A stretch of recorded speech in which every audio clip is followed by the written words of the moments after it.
Hello and welcome to another edition of Cooler Than Water. My name is Everett Tobler. I'm your host today. Once again, special guest JT, the man, the tail, Jonathan Thompson in the building. Yeah, man, second time. It was an honor the first time. It's an honor every time, man. Good to be on here for a second time. You know, I think we're just going to have to make you a regular recurring host. Hey, man, I'd appreciate it. Shannon Sharp style. Tight. Yes, sir. But as always, we're just going to get straight into it. We are starting the second round of the NBA playoffs. We've already one game underway between the Timberwolves and the Nuggets. But before we get there, we are going to recap the first round. Mm-hmm. You know, we gave our predictions of what we thought was going to happen straight into the first round. Yeah. Stuff went left. Very left. Lots of stuff went left. Mm-hmm. We're going to start out west. Thunder Pelicans, if you don't mind. The Thunder did this in a sweep. A sweep, JT. 4-gamer, bring them brooms out, man. Like I was saying before we started, the Pelicans disappointed me. I didn't expect them to win, but they disappointed me. I said last time we was on here that it was going to be a 7-gamer, and that didn't happen. That didn't happen in the slightest.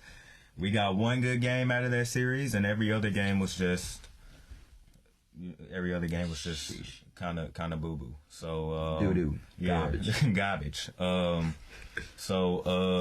Hey, congrats to the Pelicans. To the Thunder. The Pelicans got an interesting offseason. Once again, no Zion for their playoff run. So I'm guessing maybe they're just going to go into next season how we came into this season. If they're healthy, they'll be dangerous, whatever. We'll see what happens. Right. One game into this series, it was an amazing game. Amazing defense, amazing basketball. We were praising it. And you said 7 games, like you said. And I was saying, I don't know. That might have been the Pelicans' best shot to steal. Because after they lost that game, are they going to come out with the same fight? Yeah. And that best shot, that's what it turned out being. And right. Every other game after that was just kind of, it was honestly boring. Like, I didn't even watch any of the games after the first game. I would tune in for a little minute. The Thunder would go up 20. I'll tune back out.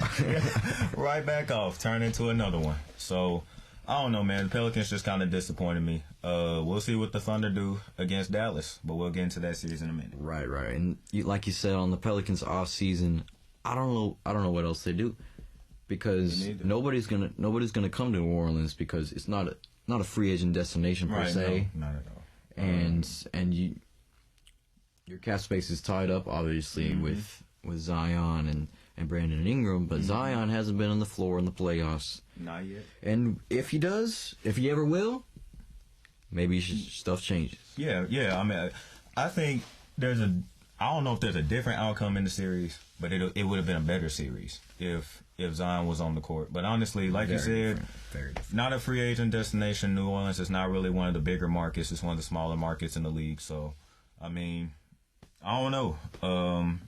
Maybe they just run it back and hope everybody's healthy, like they've been doing for the past couple of years. I don't know, man. Like you said, I don't see too much they can change about the team. Yeah, we'll go more into depth on the Pelicans off season in a separate episode. Yeah. But for now, we're moving on, because the Dallas Mavericks took care of the Clippers in 6. I couldn't wait to talk about this one. I couldn't wait to talk about this series. Remember that stretch in the regular season where the Clippers were just dominating the league, you know, from the beginning of December to like mid or late January, whatever it was? I mean, of course. Yeah, everybody, I was saying all season, I don't trust the Clippers, especially when they traded for James, especially when they traded for Beard guy. Right. That first 10 games with James Harden was garbage, but Ty Lue said give us 10 games, and after that 10 games they were killing. Yeah, and they were, but even during that stretch, I was like, I can't trust James Harden. I can't trust James Harden, and I can't trust the Clippers to be healthy. And like I said, I don't wish injury on anybody, obviously, and I don't even wish bad performances on anybody. But Game 5, what happened, James Harden? And Paul George too, for that matter. What happened? Game 6, what happened? And then Kawhi Leonard, once again, not on the court, but you know, he played one game, and we all knew he wasn't ready, and he didn't play again. So right, when he showed up on the court, he he looked like Kawhi Leonard, but he wasn't moving the same. He wasn't getting to his spots. Yeah, it was spotty. He had moments like he had a couple steals. He had a oop in that game that he had like 4 steals. Yeah, he had like 4 steals, and he caught an alley oop in that game. But then once he caught the alley. And you'll notice he was hanging on the rim for like 10 seconds. Yeah, because he wasn't ready to land. He ain't want to land. He didn't want to test out that knee. Yeah, he didn't want to land on that leg. And then, of course, he didn't play the rest of the series. But honestly, games 5 and 6 were just, I don't know what happened to the Clippers that game. They just didn't come out ready to play in either of those games. Like, they had that game, like, they had game 4 where they blow the big lead, but they still end up, clutching the game out. And James Harden looks like he's in his prime again. And then game 5 and 6. I don't know about that. Yeah, not his prime, but he was making play. He made a few plays like he was in his prime. Yeah, it was clutch floaters. Yeah, clutch floaters. But I mean, and then games 5 and 6, it was just, I don't know. I don't know what happened. I mean, you can dissect all of that, but I just want to give credit to Kyrie Irving in those games. Oh yeah, Luka put up numbers, but it wasn't necessarily efficient numbers. But Kyrie, he just Luka controlled the game. Yeah, he controlled the game. He's gonna play make. He's gonna get his assists. Mm-hmm. But where the game really turned in every game was Kyrie would just make a spectacular play. Yeah, there's that viral clip, of course, of the angle of when he just sauced the hell out of PJ Tucker. Yeah.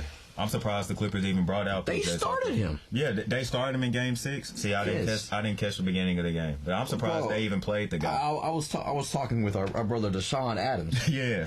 I said, Sean, guess who the Clippers just started? I said, just guess. I said they started James Harden, right? They started Terrence Mann, Paul George. They started Ivica Zubac. I said, guess who the 5th player was? It's some shit.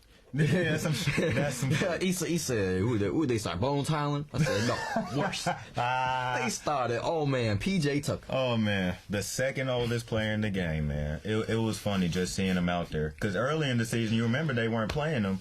And he wanted to trade. Yeah, and he wanted to get traded because he wanted playing time. He wanted playing time. He said, go ahead and cut me. Mm-hmm. But they played him, and, Kyrie he did his thing. That's who Kyrie is.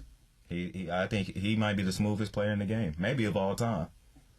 He's definitely has the best handles of all time. Oh yeah, definitely. I don't respect anyone who refutes that. I mean, I'm gonna respect you if you like Allen Iverson's handles. You like Jamal Crawford's handles, but even Steph Curry. But right, but you can't dispute that Kyrie has the most in his bag. The smoothest, yeah. The best handles. Turns the ball over the least when he's saucing you up, and he can do all of Allen Iverson's moves. He can do all of Jamal Crawford's moves. He can do anybody and everybody and still beat him. And then he makes up his own shit. Yep, every time. Like what was that? 2018 All-Star game. I want to say. You remember that fake behind the back? Oh yeah, that was cold, just cold.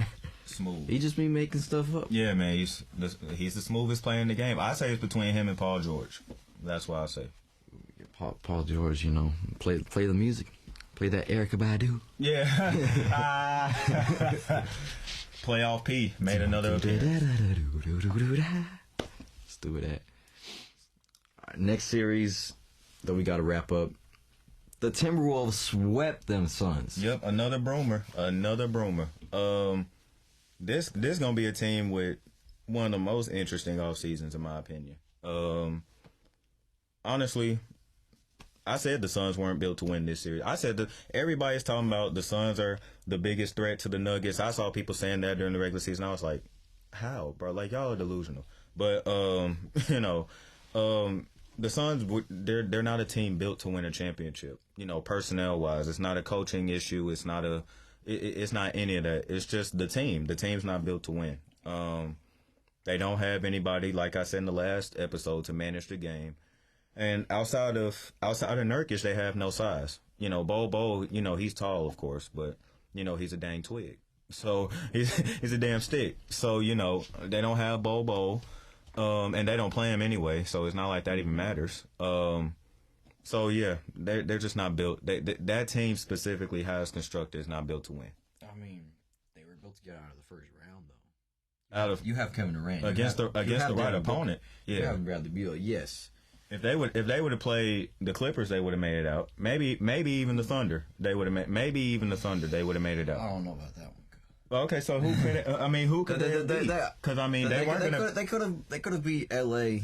They could have beat New Orleans. But I was just talking about like the top 4 seeds because they weren't going to be no top 4. Well, they had a chance to be a top 4 seed, but that's not what happened. So out of the top 4 seeds, I understand they couldn't have been. Like I said, maybe the Clippers and maybe the Thunder, but that's a big maybe. But yeah, they have to figure out how to bolster up this bench unit because their bench is nothing. Not a thing. They have Eric Gordon and Drew Eubanks, and they were sometimes the best players on the floor, which didn't make any sense. Not at all. But you have to build this bench unit up. Mm-hmm. But all they have room for is minimum guys. They don't have the cap space. So you have to find veterans that just want to play with Kevin Durant and Devin Booker so bad. Yeah, and want to win. But we've seen over the past few years that there aren't a lot of those guys. Yeah, not many. Guys still want to get paid no matter how old they are, and they got $150 million going to 3 guys, and then Grayson Allen has a decent sized contract. Nurkic has a decent sized contract. So especially this offseason when you can get a little bit of money and go play with Joel Embiid. Mm-hmm. Yeah. That Tobias Harris contract is gone off the books, and it should have been a long time ago. Should have been a long time ago. But we'll get to that series in a minute. Mm-hmm. Last series in the West, people are sad. Yeah.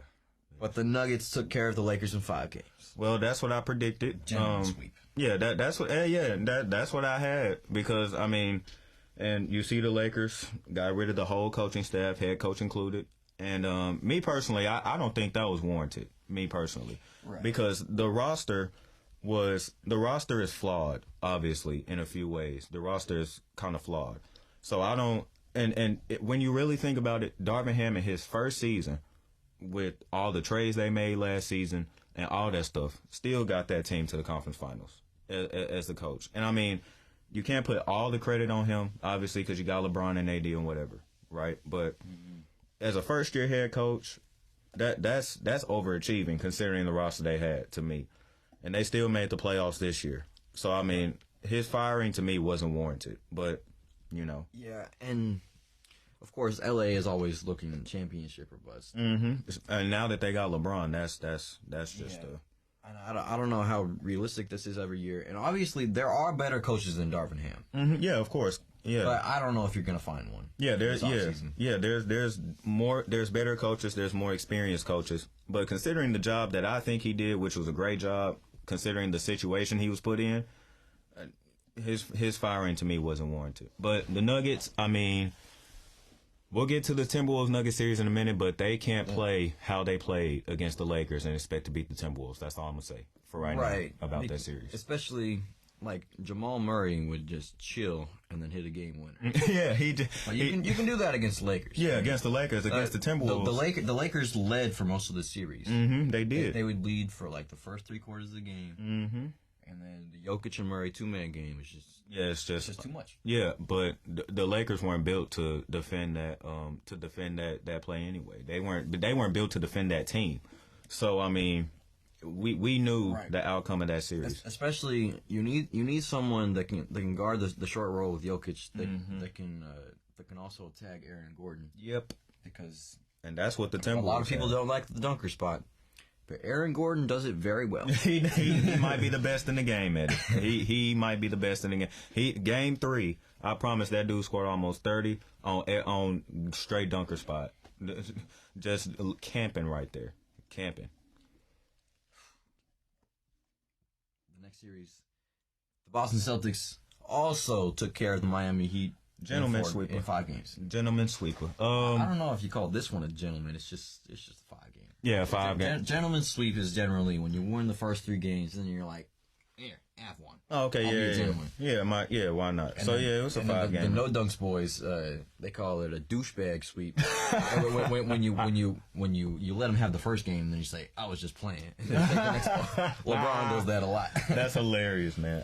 He did that all throughout the bubble. But anyway, the Celtics, I mean, they should have swept the team. But, they have a Celtics type of game where they can't hit shots, and they let the other team just do stuff that they typically don't do, which Miami did. They made 23 threes in that game, too, which that should never happen. But, I mean, the Celtics are, they did what they were supposed to do. I don't know what else to say about that one. Right. The Celtics, they obviously have the best roster in basketball right now. Mm-hmm.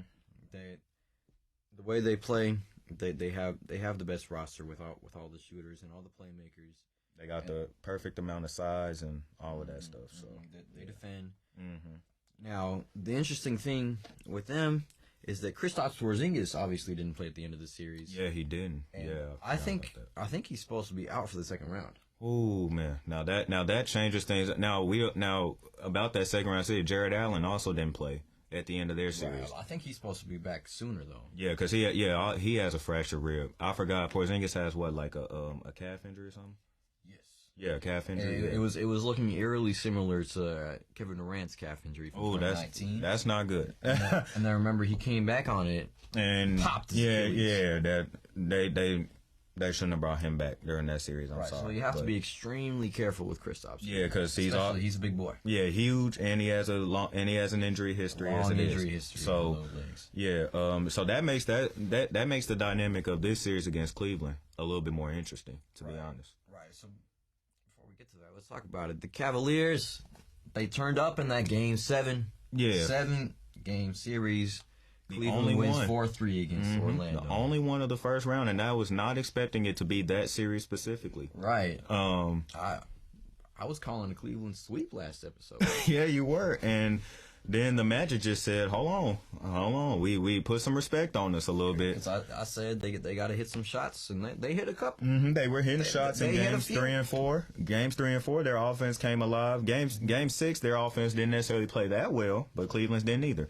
But speaking of that, Cleveland's offense has to be better. Yeah, way better, because they're not going to beat the Celtics if they can't hit shots. I'm sorry, but in that series, to me, Cleveland shouldn't have took 7 games to beat that team. The Magic, sure, they have the third best defense in the game, but their offense is not that good. Cleveland has a pretty good defense too, so I mean they shouldn't have allowed all that. And one thing that I noticed is that Cleveland struggled to score 100. They struggled to score triple digits in this series. And you can't play that way against Boston. Against Boston, you're not going to be able to play that way and win that series. For Orlando, it's a success. Definitely a success of a season. All they got to do is just, let the guys develop, maybe add a couple more vets, and then next year they might be even more dangerous than they were. Yeah, we already knew it. Every sicko knew it. But Paolo Banchero showed the national audience that he's the real deal. Mm-hmm. He is that guy. Yeah, Stephen A. called him special before the game. He called him special before that game 7. And if you get that from Stephen A., then you're special.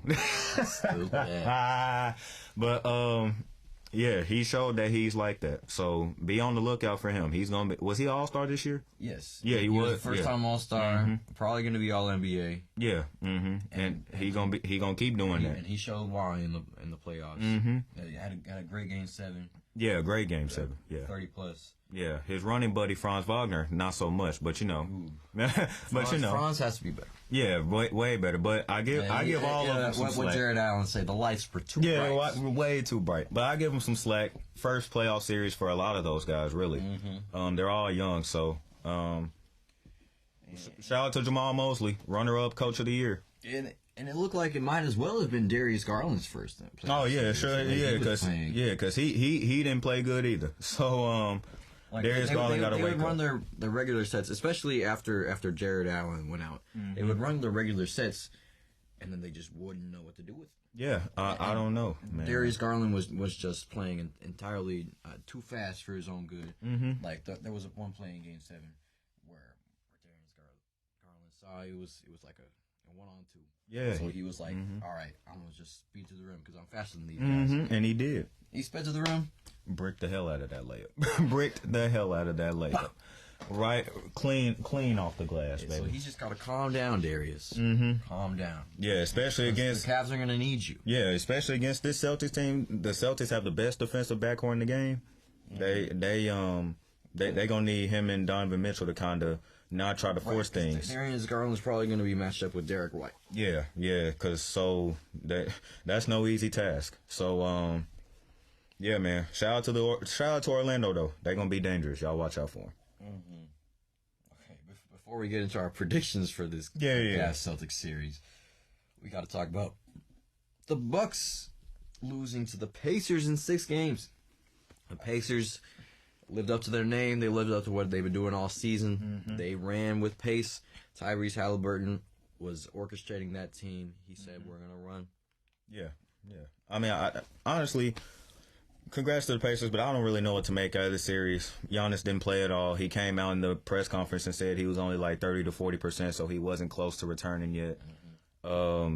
Dame Lillard, clearly he wasn't 100% after he went down with his injury. And Chris Middleton played good, in some of the games. So, Chris Middleton was, doing his thing. But for the Bucks, I mean, I don't really know what they do this offseason. The team is older. Patrick Beverley had all that crazy stuff going on after Game 6, so we don't know what's going to happen with him. But I don't know what the Bucks do. They're an older team, so maybe they get some youth and some quality youth, I'll say, because, some quality young guys to play.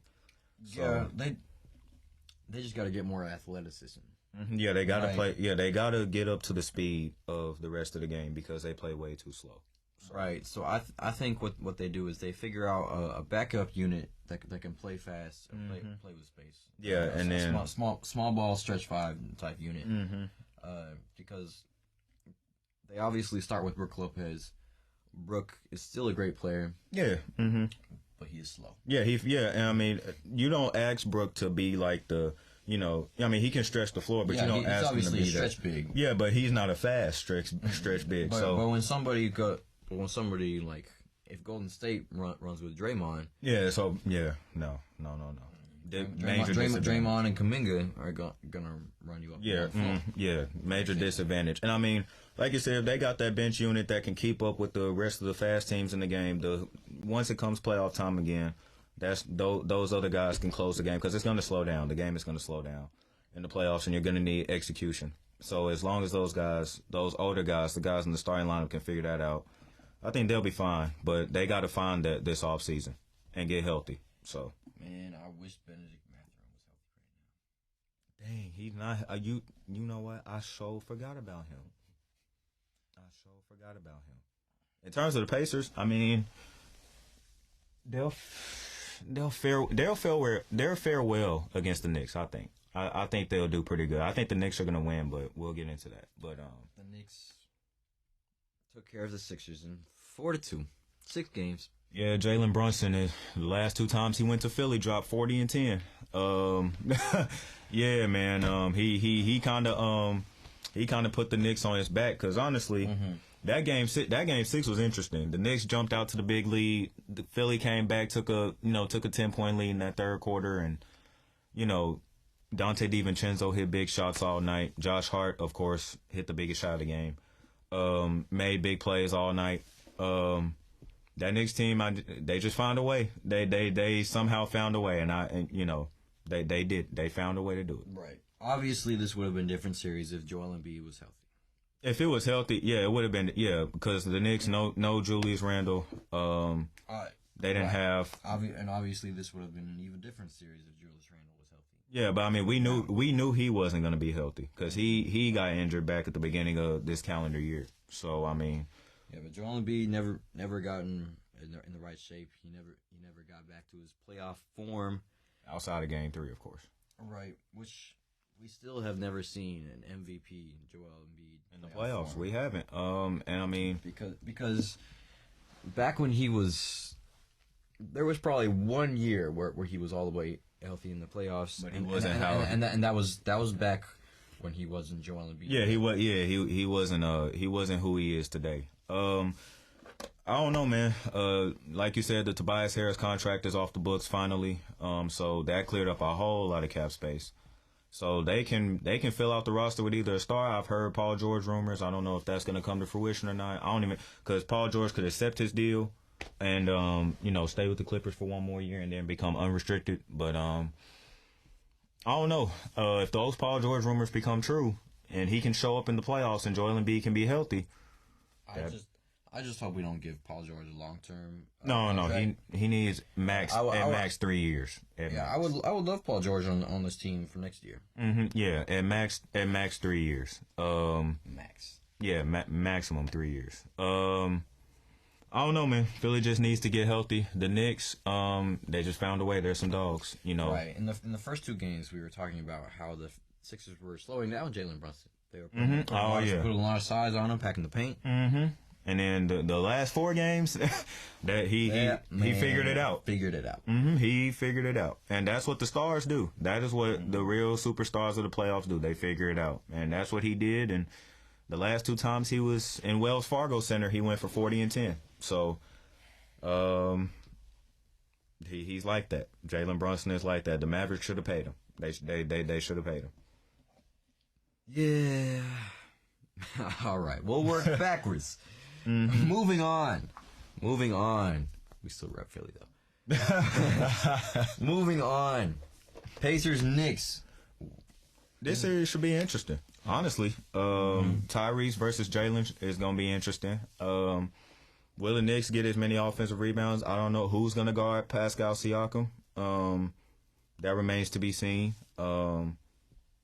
Honestly, Andrew Nembhard kind of woke up in that series. I mean, the Pacers are going to run. Obviously, the Knicks, you know, Tom Thibodeau only plays, you know, his guys, and they play 40-plus minutes every game. So maybe the Pacers can run them up and down the court and tire them out and sneak away and get this series if they do it right. So we'll see. Right. I think Tom Thibodeau has some defensive decisions to make because you do have to guard Pascal Siakam, and one guy who could probably do it is Josh Hart. Yeah, that's what I was thinking. Yeah. But because Josh Hart plays their 4 a lot of the time. He's, you know, their small power forward, but it works because he out rebounds every center in the game. Yeah, he's 3rd in the playoffs in rebounds per game right now. So now, if you do that, then Josh Hart is obviously not guarding Tyrese Halliburton. Yeah, I mean, then it would be up to, you know, your boy Dante, you know. And Deuce McBride. And Deuce. And Jalen Brunson. Yeah, and Jalen Brunson. But I think Jalen Brunson's going to be on him the least between those 3. Because they got to save him for the offensive end of the floor. Right, and Tyrese also obviously has the size advantage on all of those guys. And it's the IQ advantage. Yeah, so I mean, I think Deuce should play more. I think Tibbs could definitely play Deuce more minutes. He goes out there and he knocks down some shots, and obviously he's a dog. You know, he hustles, he plays good defense. So I think he can get some more minutes and some valuable ones. So this is gonna be an interesting one. I call a Knicks and I call either a Knicks in 6 or a Pacers in 7. One of those 2. Well, I need you to make a decision, JT. I'll say Knicks. This is what we're doing. I'll say Knicks in 6. I'll say Knicks in 6. They got home court advantage. So yeah, and I don't think there's anybody on the Pacers team that can. I mean, Aaron Nesmith is, you know, he's a pretty good defender, but if Jalen Brunson figured out Kelly Oubre and Nick Batum, then he should be able to figure out Aaron Nesmith. So you see, I wanted us to have different opinions on this in the series. But I've got Knicks in 7. Knicks in 7. Okay. I think Tyrese Halliburton is gonna run these people out the gym. Yeah. That's. I think that Miles Turner will can match up well with obviously Mitchell Robinson and Isaiah Hartenstein. Yeah. But are they playing tonight? Let me check real quick. We're gonna look at the schedule. I know there's 2 games tonight. Yes, they playing tonight. Okay. Yes, 6:30 our time, 7:30 Eastern. We got Pacers Knicks game 1, and then Timberwolves Nuggets game 2. We'll get to that later. Right after that one. So we'll see how that game shapes up. I'm definitely watching both of those games though. Right. I'm for sure watching both of those. So like I said, Tyrese and Pascal and Miles and all them boys, they're gonna do their thing. They're gonna run up and down because these teams play very different styles. They're vastly different. Because the Knicks are gonna grind. Jalen Brunson is going to slow down the tempo. Yeah. each game is going to be determined by who controls the tempo. Yeah. If the game's going fast, the Pacers are going to have an advantage. Mm-hmm. If not, then if it's a grind, then yes, the Pacers don't play a grind type of style. Right. So And that's why I think it gets down to a game 7, and in game 7s, they're always a coin flip. Mm-hmm. Yeah, they're a coin flip. But I think in that game 7, you're gonna have a grinded out game where Jalen Brunson probably puts up 45. Mm-hmm. Yeah, because each team just played a 6-gamer, so they're in game 7s, both teams are pretty tired. Especially I know the Knicks are going to be tired because Tibbs don't rest nobody. Josh Hart never gets tired. Josh Hart. That dude got to be on. That dude got to be on something. Yeah. He played 48 minutes in game 6. So right. Tibbs said, that there was a I thought passed my mind about taking Josh Hart out of the game. I ignored it. Of course it did. Of course. Yeah, I think the Knicks got this one. We agree on this one. So we got 3 more series though, so we might disagree on one of them, a couple of them. All right, so we're working backwards. Of course, the next series we already talked about it a little. We got Celtics Cavs. Yeah, man. I don't. If Cleveland struggled to score against the Magic, they're definitely gonna struggle to score against the second best defense in the game, in the Boston Celtics. So no Porzingis. That adds a different dynamic. That means your boy Big Al Horford is going to be back in the starting lineup.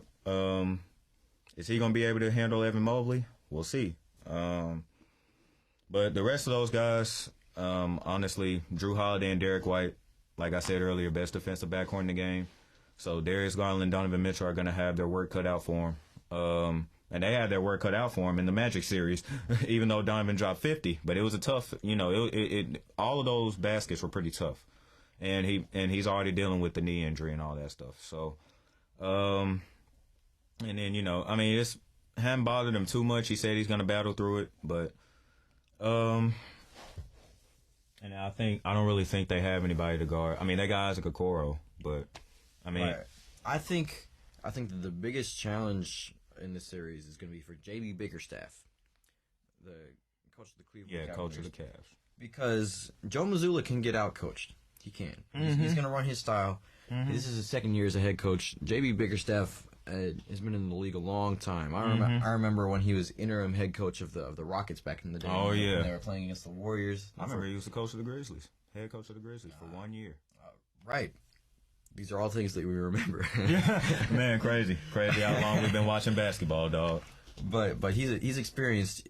If he can make the right adjustments, if he can run the right sets to play against the Celtics switching defense. Yeah, because Joe Mazzulla is gonna, like you say, he's gonna play his style. He's not gonna adjust that much. But speaking of the Celtics, they also have Jaylen Brown, who's a dog as a defender, who you could stick on Donovan Mitchell or Darius Garland if needed. But I don't think that's gonna be needed. I think Drew Holiday and Derek White can handle them, can handle that just fine. So, like you said, JB's got the coaching advantage, based off experience and based off the years. So we're gonna see if it comes to fruition. Yeah, if it comes to fruition, this will also be a big series for Evan Mobley. Yeah, Evan Mobley played really well against Orlando, but he's gonna have to raise his level of play tenfold if they're going to beat the Boston Celtics. My question is, will they? If Jared Allen comes back, will they start Max Strus or Isaac Okoro? Because somebody's got to guard Jason Tatum, or will Evan Mobley guard Jason Tatum?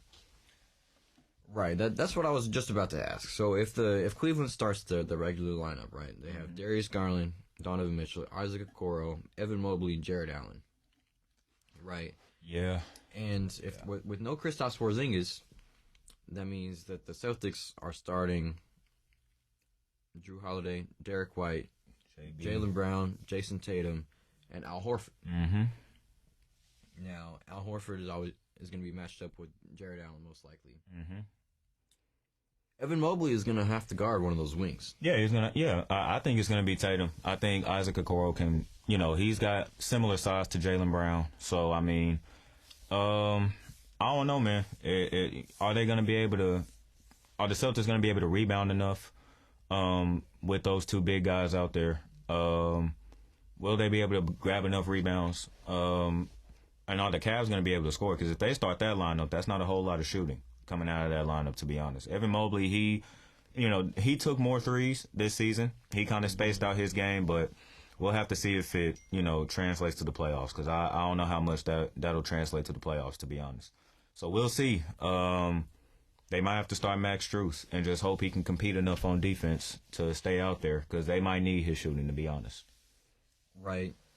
And obviously in these situations, if Jason Tatum starts killing Evan Mobley in that matchup, then you might have to go to a strategy where Evan just dares somebody to shoot. Like he might have to dare Drew Holiday or Derek White to shoot, and just sag off of them, and then play one of your other wings on Jason Tatum. Yeah. Now, if you play, these are all things that JB Bickerstaff has to figure out. Yeah. I mean, he knows more. He knows more than both of us. So we'll see how it shakes out. I think that series starts tomorrow. I believe that series starts tomorrow. Yes, sir. So we'll see. Now the Cavs coming off a 7-game series. The Celtics have had some rest. That might play into the Celtics' advantage because they're not getting that much time to, kind of recover and stuff. So we'll see. Next series, this series already has one game under its belt. Mm-hmm. It was an amazing game. Oh, absolutely. I love to see it. Mm-hmm. Absolutely. Timberwolves up 1-0 against the Denver Nuggets. Before this series, and y'all can play the honor system, not believe me or whatever, I had the Timberwolves winning before they even won game 1. I had the Timberwolves winning, I think just because the Nuggets, once again, they got off to a slow start in game 1. And like I said, you can't start slow because the Timberwolves aren't going to let you win if you start off slow. Now, obviously, the Nuggets made a run, got back into the game, took the lead at points and stuff like that, but they had to export energy in order to do so. And this is not the Lakers. The Lakers are not going to have stretches in the game where, as Anthony Davis put it, they don't know what's going on both sides of the court. So, the Timberwolves and they have, if they play it right, they have the perfect strategy to defend that Jokic-Murray pick and roll with Aaron Gordon in the dunker spot. I saw a couple plays where Rudy Gobert was able to break up a lob. Now, granted, Jokic probably should have taken that little floater that he always takes in that situation, but they have the strategy and they have the defense, they have the size and they have the length and they have the speed. So I think the Timberwolves take this one because honestly, clearly from game 1, there's not a single soul on that Nuggets team that can guard Anthony Edwards, and he displayed that in game 1. Mike Conley came alive in the second half and hit big shots. Cat came alive and hit big shots. Naz Reid had a crazy fourth quarter. He showed why he's the 6th man of the year. Jay McDaniels, he didn't necessarily score a lot, but his defense is always impactful. So, I got the Timberwolves. Now, this is going to be a 7. I'll call it a 7-gamer. I'm for sure calling a 7-gamer. And I think the Timberwolves can take it because they've already taken a game in Denver, which is hard to do. So, I'm calling a 7-gamer on this one. I've got Wolves in 6. Wolves in 6. Okay, hey, we agreed on this series too. Oh, did we predict the Cavs? I was just about to say that. We're going to go we back skipped and do that. Yeah, we skipped that. I don't think the Nuggets get any games in Minnesota. I think me neither. I think the Nuggets will come back and get the game 2. Mm-hmm. But yeah. I think Minnesota wins every game that's in Minnesota. Mm-hmm. Yeah, and because it's hard to win in Denver. So Minnesota just gave themselves an advantage. The last team before the playoffs to beat the Nuggets in Denver was the Minnesota Timberwolves. So, right, and Anthony Edwards is taking the challenge against Jamal Murray. Mm-hmm. Jamal Murray did not score in the first half. In the first half of that game. Now he's hobbled a little bit, but he woke up in the second half, so I don't want to hear nothing about it. I'm sorry, but I'm sorry. So he, like I said, the Nuggets aren't going to be able to just chill and then try to wake up against this Timberwolves team because that's not going to work. It ain't going to work. And Michael Malone said it in the press conference after the game. They can't just start the game slow and then just say, hey, we're going to wake up and play basketball now. So. No, sir. Yes. I got Timberwolves in 6. He's got Timberwolves in 7. Mm-hmm. Let's backtrack a little bit. Yeah, a little bit because we forgot this part. we forgot the Celtics and Cavs predictions. I got the Celtics in 5, though. That's what I said before. I got the Celtics in 5. The Celtics offense, like I said, the Celtics are gonna have that game like they did against Miami, where it's like, what the hell is going on? Like, what are y'all out here doing? You can't let Miami make 23 threes, and they're gonna have that game against Cleveland because they always have that game. So I think they'll have that one game, but every game besides that,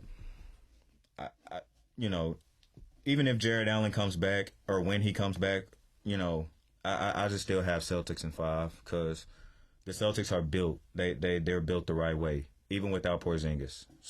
They're built the right way to beat the Cavs. So, you know what? I came in saying Celtics in 5, but I'm a swerve. Okay, I'm a swerve because this is going to be the series where Donovan Mitchell just takes over. Cavaliers in 7. Cavs in 7. Cavaliers in 7. Well, you know what? I was gonna get on your head for that one, but I think last series is the series Donovan Mitchell should have kind of taken over, which he did in a couple of the games. But against that defensive backcourt, plus they got Jaylen Brown, who's also a dog on defense. I don't think Darius Garland and Donovan Mitchell get it popping that much, in that series. But hey, we found a series to disagree on. I just think that the Celtics. I just think that the Celtics in the fourth quarter are just gonna fold once again. We'll see, like they do every year, and then, but it's not gonna happen too often. It's gonna happen 3 times, and then in Game 7, I like Donovan Mitchell in Game 7. Okay, I know we've seen Jason Tatum put up 51. But I like you don't want to talk about that. But it's a coin flip, and I like Donovan Mitchell in a Game 7. Okay, Mark, you heard it here first. Okay, I said Cavs in 5. I said Celtics in 5. He's got Cavs in 7. Interesting. We both got the Timberwolves though. Yes. Last series, the Oklahoma City Thunder taking on the Dallas Mavericks. Oh man, I was thinking about a prediction, and when we said like, all right, we're gonna do this again, I couldn't come up with one, man. Honestly, both Thunder swept the Pelicans, but let's talk through it. Yeah, I mean, honestly, the Thunder swept the Pelicans. Mavs beat the Clippers in 6. Matchup wise, I don't know. I mean, Jason Kidd. I mean, he's been a head coach off and on. So, he got extended. Yeah, he did get extended. I seen that today. He got extended. Well, I think it's deserved. I think it's definitely deserved. Mark Daigneault, obviously, have they announced the coach of the year yet? Yeah, they did. Obviously the coach of the year. But he doesn't have that much experience. So I mean, I don't know. Honestly, I think it's gonna come down to Shea and Luka. To be honest, Shea versus Luka and Kyrie. I think that's what it's gonna come down to be honest. Well, you say that, but the Thunder do have a more complete team. Obviously. Yeah, definitely. Mm-hmm. They love their driving kicks, mm-hmm. and then in the fourth quarter, Shai Gilgeous-Alexander is going to get to his spots. Yeah, you got the MVP. To me, the MVP, of course. And then throughout the fourth quarter, not just in clutch time, you got Jalen Williams, who was one of the best clutch scorers in the game. Mm-hmm. But the Mavs have Kyrie, so right. We one of the best clutch scorers of all time. Oh yeah, I mean that shot in Game 7 in the finals was that's all you need to know. That's all you got to say about that one. I don't know. I think it's gonna come down to Shea and J-Dub versus Luka and Kyrie. To be honest, Luka's gonna have to be more efficient than he was in the last series. I think most definitely. He's gonna have to shooting the ball, of course. He's gonna have to shoot more efficiently. But honestly, man, the Thunder have home court. I might call a Thunder in 7 on this one. Honestly, I might call a Thunder in 7 on this one. I don't know. I mean, they're obviously very inexperienced. But I don't. It's hard. It's hard, man. I don't know. I thought about this series so much before we came on here, and I still couldn't decide nothing. So I don't know. Right, because it's gonna come down to the other guys. I think the other guy, yeah. Because Chet is gonna have a big series against Derek Lively And against Daniel Gafford. Yeah, Daniel Gafford. Now they got both of those guys got the they got the strength advantage over him because Chet is a twig, like I said about Bo. So right. And he got bullied by Jonas Valanciunas, especially in that game one. I didn't catch all the other games, so I don't know how that turned out. But the Thunder. So the Thunder system works well for everybody. Like everybody's gonna get touches. Everybody's gonna get shots. Now the Mavericks system is a little different because it's tailored for Luka and Kyrie. Absolutely, yeah. Luka and Kyrie run everything in that system. Yeah, it's Luka and Kyrie, and then everybody else feeds off that. But the Thunder, they feed off each other. Right. Now, I don't know what system works better in the playoffs. I say the Thunder system works better in the playoffs because you saw it with the Warriors, teams like the Warriors and the Spurs and all that type of stuff. They were able to dominate and create dynasties and win championships playing that way. So we'll see if the Thunder can if the Thunder can run that way and they can make shots, and guys like, the other Jalen Williams and Isaiah Joe and, Casey Wallace and Chet and, all those guys, if they can come in and, make their shots and make their plays, then the Thunder might take this one, But I'm a call. I'm not mad at it. But just so things can get interesting, I'm going to swerve again. Give me the Mavericks in 7. Mavericks in 7. Hey, Thunder 7, Mavericks 7. I think it's going. I don't think it's going to be a fast series. I don't think it's going to be a series that's over with quick. Neither one of us do.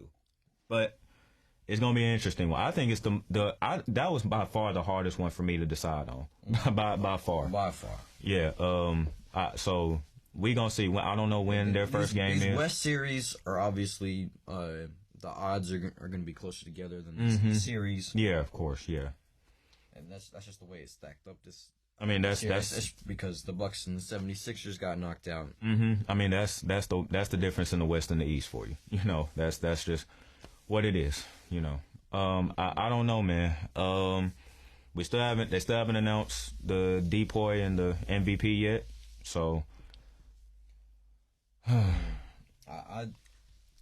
Rudy Gobert is gonna get his Player of the year. Gonna tie Ben Wallace and I forget who the other guy is. Who has 4 of them? I want to say there's another guy outside of Ben Wallace who has 4 Defensive Player of the Year. How many does Dwight have? Dwight has at least 3. Yeah, Dwight definitely has 3. I think he won them 3 years in a row. I'm pretty sure. Back to back. Yeah. Dwight Howard. Let's see. Superman, D12, the Daily Double. He has a 5-time rebounding champ, 2-time block champion, 2020 NBA champion, 8-time All-Star, 8-time All-NBA, 3-time Defense Player of the Year. 3-time Depoy. I think there's 2 other players besides Rudy Gobert who have 4 of them. I know one of them is Ben Wallace. I can't put my finger on who the other one is.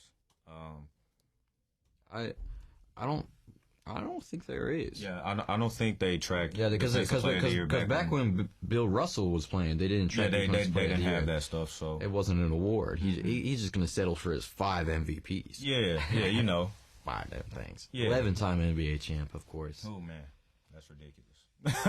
That's ridiculous. I don't think that'll ever be touched. To be honest, I don't think anybody will even win 10 ever again. Right? To be honest, because obviously back when he was playing, there weren't that many teams in the league. Yeah, weren't that many teams, so there wasn't that much. The playoffs were shorter. Wasn't that much.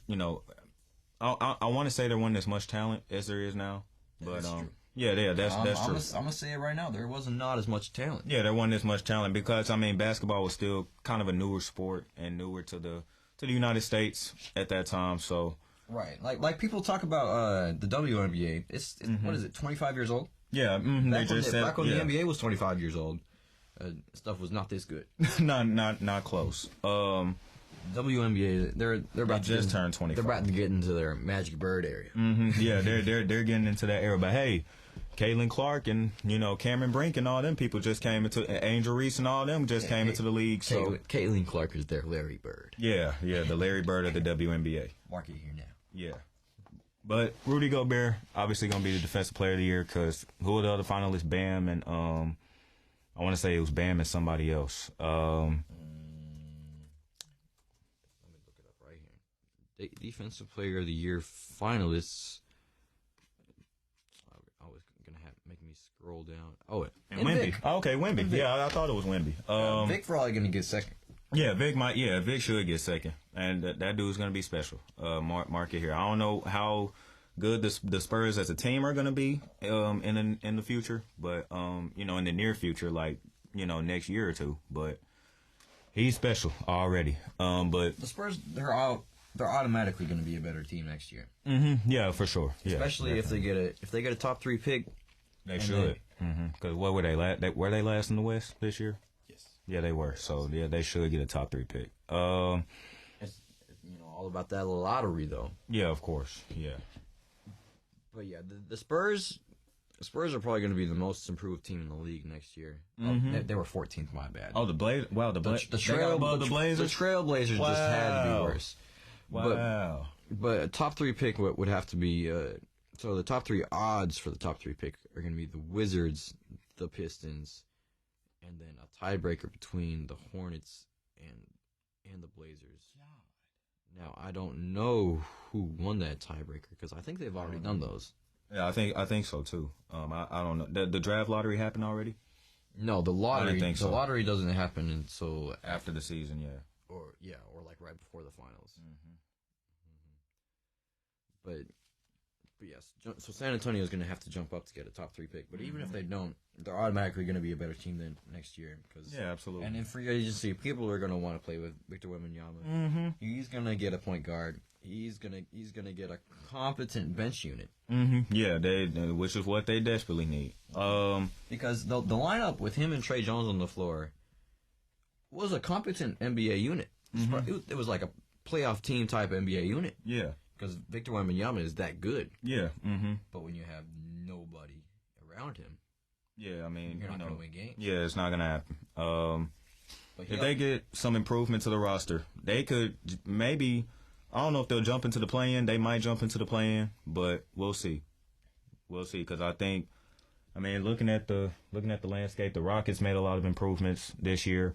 A couple of those top 10 teams to me will have to have a major decline. So the Rockets made improvements, but I'm not sure. I'm not sold on them. I'm not sold on them. Like I like Jalen Green, but you're depending, and I like Alvin Şengün. Yeah, but But you're depending too much on Fred VanVleet at this point. Yeah, they paid him way too much. Just way. Like he did his thing. He was on my fantasy team. He would give me like 12 assists every other game. I was happy. Yeah. But you're gonna stay a 500 team.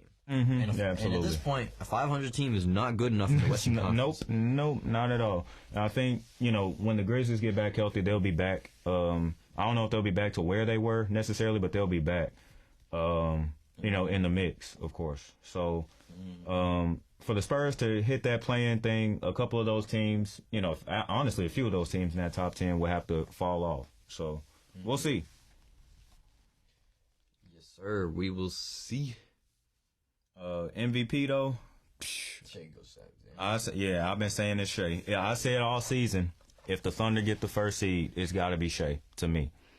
Now I understand the MVP is not a playoff award, and I hate when people try to talk about what happens in the playoffs and say, "Oh, this guy should have been the MVP. This guy should have been the MVP because of their playoff performance." It's a regular season award. Right. Keep it to the regular season. Right, and I won't be mad if any of those 3 win it.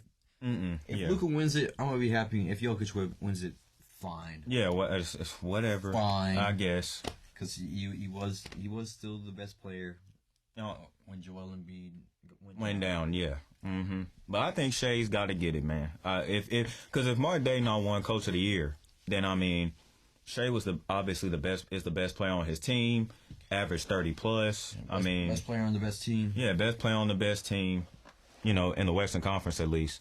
So I think Shea's got to get it. I was seeing people talking about Coach of the Year wise. I was seeing people talk about Joe Mazzulla, why he didn't get even considered for Coach of the Year. And honestly, considering their record and considering how dominant they were, there's some validity to that. But when you take a team, the second youngest team in the game, and take them from not even being in the play-in, being in the play-in and not making the playoffs, to the first seed in the West, come on. Hats off to Mark, man. Yeah, hats off to Mark. Well, We are looking forward to more playoff basketball. We are looking forward to more discussions. But that is it for this edition of Cooler Than Water. Make sure y'all catch those games tonight. Make sure y'all catch those 2 games tonight. Deuces.